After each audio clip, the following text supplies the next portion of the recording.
সন্ধ্যা 7:10 এই ব্যাংকের অভিযান সমাপ্ত করে এখান থেকে আইন শৃঙ্খলা বাহিনীর সদস্যরা চলে গিয়েছেন। অভিযানে ছিলেন সেনাবাহিনীর সদস্য, র্যাবের সদস্য, পুলিশের সদস্য।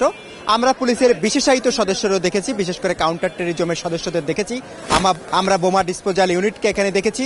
তারা 3 ঘন্টার যে অবরুদ্ধ ছিল ব্যাংকের ভিতরে, সেখান থেকে 3 জন ডাকাতকে এই রূপালী ব্যাংক থেকে উদ্ধার করা হয়েছে।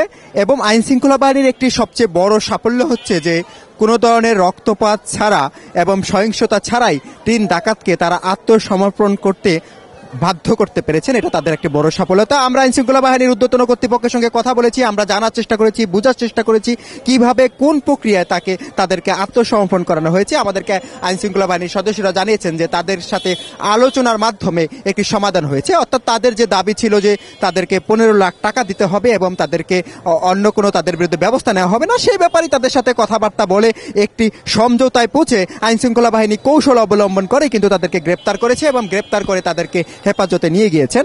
এবং একটি বিষয় হলো যে তাদেরকে যেহেতু আইন শৃঙ্খলা বাহিনীর হেফাজতে নিয়ে যাওয়া হয়েছে, তাদেরকে জিজ্ঞাসাবাদ করলে জানা যাবে যে কি উদ্দেশ্যে কেন তারা এই জিঞ্জিরা শাখার এই রূপালী ব্যাংকে তারা এসেছিলেন। আমরা যতটুকু জানতে পেরেছি যে বিকেল 2টার পরে, আজকে সপ্তাহের শেষ কর্মদিবস বৃহস্পতিবার, বিকেল 2টার পরে 3 জন ডাকাত অস্ত্রশস্ত্র সহ ব্যাংকে প্রবেশ করে এবং ব্যাংকে প্রবেশ করে ব্যাংকে যেসব কর্মকর্তা ছিলেন তাদেরকে জিম্মি করে রাখে এবং তাদের কাছ থেকে 15 লাখ টাকা দাবি করে। ওই সময় তারা ব্যাংকের গেট তালাবদ্ধ করে দেয়, যেই কারণে ব্যাংকে থাকা যেসব গ্রাহক ব্যাংকের সেবার জন্য ওই সময় গিয়েছিলেন তারাও কিন্তু ব্যাংক থেকে বের হতে পারেননি।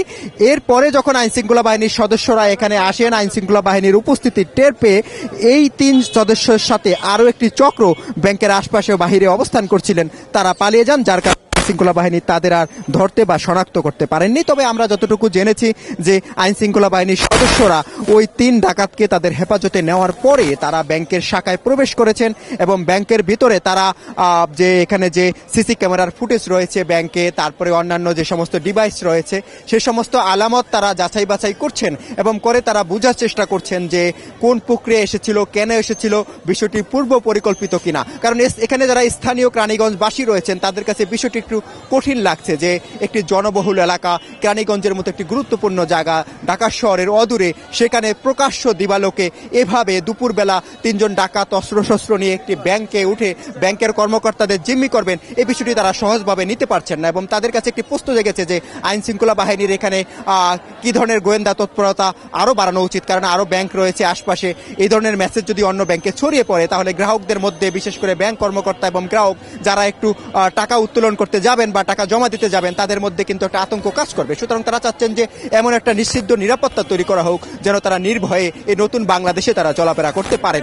আমরা যতটুকু জানতে পেরেছি যে ব্যাংক থেকে যে সমস্ত আলামত সংগ্রহ করা হয়েছে তার মধ্যে যেমন সিসি ক্যামেরার ফুটেজ রয়েছে, এখানে বিভিন্ন ডিভাইস রয়েছে, একই সাথে ব্যাংক কর্মকর্তাদের মোবাইলগুলোও চেক করা হয়েছে যে এখানে কারোর সাথে এর আগে পরে কোনো ধরনের যোগসাজশ রয়েছে কিনা, অর্থাৎ কারোর সাথে কোনো কথাবার্তা হয়েছে কিনা, সেই সমস্ত বিষয়গুলোও কিন্তু আইন শৃঙ্খলা বাহিনী আমলে নিয়েছেন। অর্থাৎ আইন শৃঙ্খলা বাহিনী বিষয়টিকে খুব সহজভাবে নিচ্ছেন না, তারা এই বিষয়টিকে একটু গভীরে গিয়ে বিশ্লেষণ করতে চাচ্ছেন যে কেন এই ঘটনাটি ঘটেছে। এই কারণে আমরা যতটুকু জেনেছি যে আইন শৃঙ্খলা বাহিনীর এখানে পোশাকধারী সদস্যদের পাশাপাশি সাদা পোশাকে আমাদের বিভিন্ন গোয়েন্দা সংস্থার সদস্যরা এখানে উপস্থিত হয়েছেন, তারাও ব্যাংক কর্মকর্তাদের সঙ্গে কথা বলেছেন এবং তাদের তদন্তের জায়গা থেকে, টেকনিক্যাল জায়গা থেকে যে সমস্ত আলামত সংগ্রহ করা দরকার, বিশেষ করে সিআইডি যে ধরনের ক্রাইম সিন সংগ্রহ করে সেগুলো তারা সংগ্রহ করছেন। অর্থাৎ তারা দেখতে চাচ্ছেন যে এখানে যারা প্রত্যক্ষদর্শী ছিলেন তাদের যেরকম তারা জবানবন্দি নিয়েছেন, যারা ব্যাংক কর্মকর্তা ছিলেন তাদের সঙ্গে কথা বলিয়ে যেমন বিষয়টি তারা বোঝার চেষ্টা করছেন, একই সাথে তারা প্রযুক্তিগত দিক থেকেও বিষয়টি বোঝার চেষ্টা করছেন, বিশ্লেষণ করার চেষ্টা করছেন